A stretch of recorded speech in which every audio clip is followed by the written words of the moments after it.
What does it mean to exist? To be free? To live authentically? These are not just abstract questions. They strike at the very heart of what it means to be human. Today, we're exploring one of the most profound and misunderstood philosophies, existentialism. If you've ever felt lost, questioned the meaning of your life, or struggled to find your place in the world, this video is for you. At its core, existentialism is a philosophy that puts human existence and individual experience at the center. One of its key ideas is the notion that existence precedes essence. But what does that mean? Simply put, we are not born with a predetermined purpose or essence. Instead, we create our own meaning through the choices we make and the lives we live. Think of it this way. Your life is a blank canvas, and you're the artist who gets to decide what picture to paint.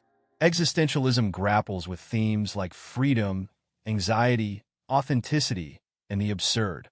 It's about confronting life's big questions without shying away from the discomfort they bring. Let's begin our journey into existentialism in 19th century Denmark with Søren Kierkegaard.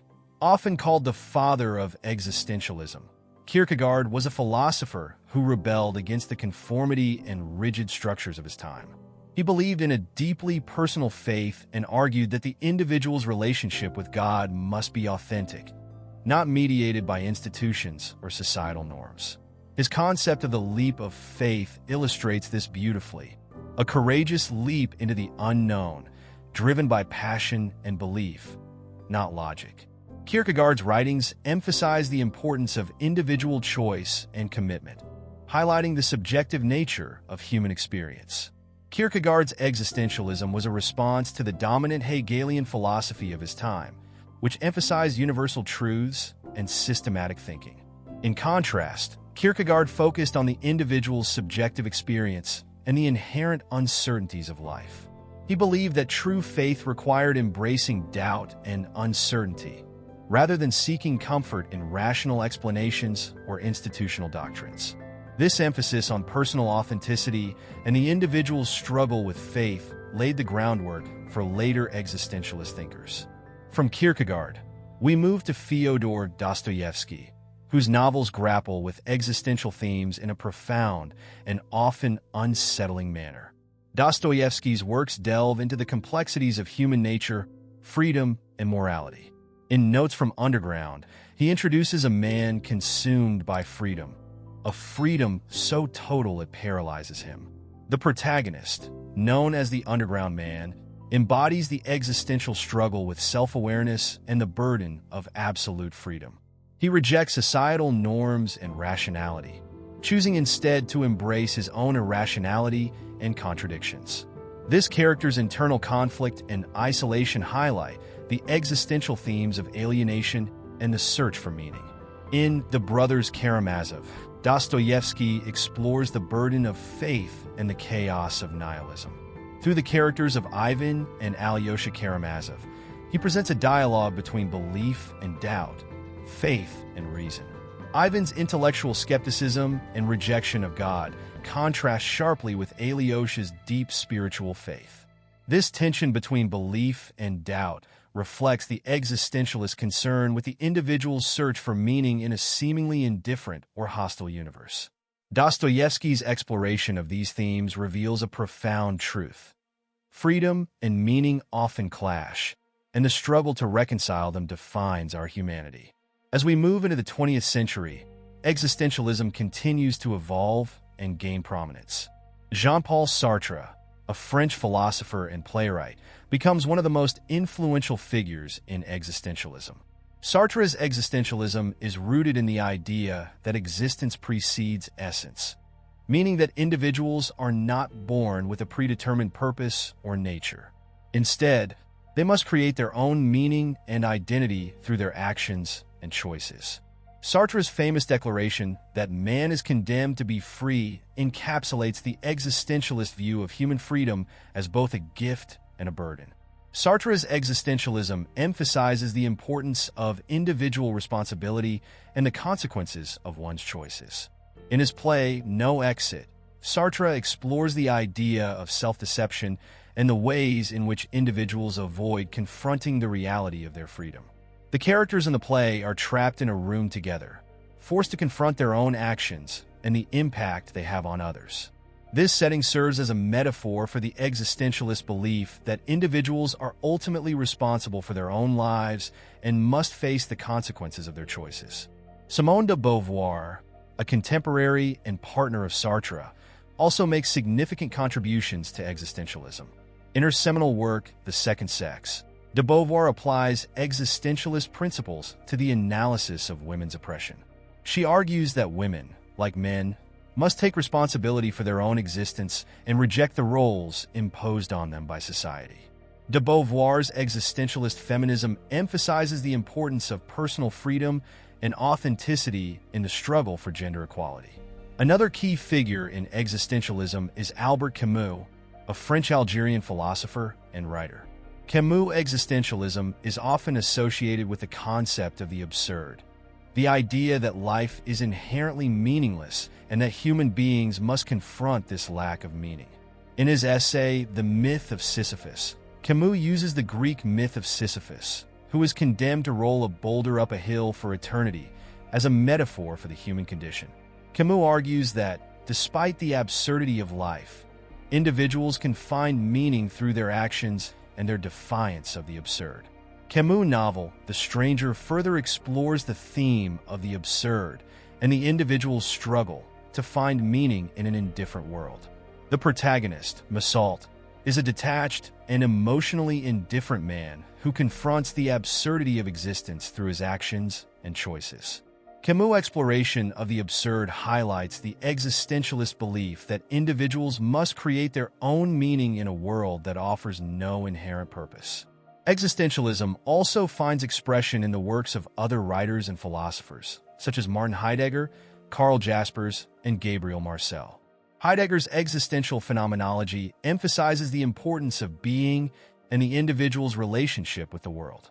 Jasper's existential psychology explores the limits of human understanding and the role of existential crises in personal growth. Marcel's existentialist philosophy focuses on the importance of relationships and the individual's search for meaning through connection with others. Existentialist themes have had a profound impact on literature and art, influencing a wide range of writers, filmmakers, and artists. In literature, existentialist ideas are often explored through characters who grapple with questions of meaning, freedom, and identity. Franz Kafka's works, such as The Trial and The Metamorphosis, depict characters who face absurd and often nightmarish situations, reflecting the existentialist view of a chaotic and indifferent world. Samuel Beckett's play, Waiting for Godot, is another seminal work that embodies existentialist themes. The play features two characters, Vladimir and Estragon, who wait endlessly for someone named Godot, who never arrives. This sense of waiting and the uncertainty of existence capture the existentialist notion of the absurd and the search for meaning in a seemingly purposeless world. In visual arts, existentialism has influenced movements such as abstract expressionism and surrealism. Artists like Jackson Pollock and Mark Rothko sought to express the inner turmoil and existential angst of the human condition through their abstract and emotive works. Surrealist artists like Salvador Dali and René Magritte use dreamlike and fantastical imagery to explore the subconscious mind and the existential questions of identity and reality. Existentialist thought has also made significant contributions to the field of psychology, particularly through the development of existential psychology and psychotherapy. Existential psychologists, such as Viktor Frankl and Rollo, emphasize the importance of finding meaning and purpose in life, even in the face of suffering and adversity. Viktor Frankl, a Holocaust survivor, developed logotherapy, a form of existential therapy that focuses on the search for meaning. In his book, Man's Search for Meaning, Frankl argues that individuals can find meaning through their experiences, relationships, and personal values, even in the most challenging circumstances. Frankl's work highlights the existentialist belief that meaning is not given, but must be created by the individual. Rollo, another prominent existential psychologist, explores the concepts of existential anxiety and the human struggle for authenticity.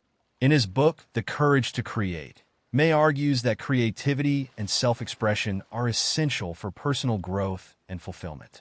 He emphasizes the importance of confronting existential anxiety and embracing the uncertainties of life as a path to self-discovery and authenticity. Some existentialist thinkers, like Søren Kierkegaard, embrace a deeply personal and authentic faith.